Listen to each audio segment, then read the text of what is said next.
Karachi police के garden headquarter में रखा दस्ती बम अचानक फट गया है। वाकई में 2 अहलकार जाँ बहक और 3 जख्मी हो गए हैं। कराची पुलिस के गार्डन हेडक्वार्टर्स में रखा दस्ती बम अचानक फट गया और वाकई में 2 अहलकार जाँ बहक और 3 जख्मी हो गए हैं।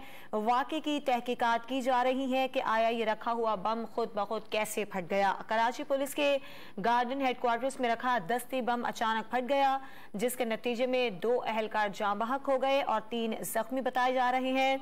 इस वाक़े की तहकीकात की जा रही है। एसपी सिटी की जानिब से ये बताया गया है कि मालूम किया जा रहा है, तहकीकात की जा रही है कि आया ये रखा हुआ दस्ती बम किस तरह से फट गया, जिसके नतीजे में 2 अहलकार जाँ बहक हुए हैं और 3 जख्मी हो गए हैं। गार्डन हेडक्वार्टर्स में रखा दस्ती बम फट गया, जिसके नतीजे में 2 पुलिस अहलकार जाँ बहक हो गए और 3 जख्मी हैं।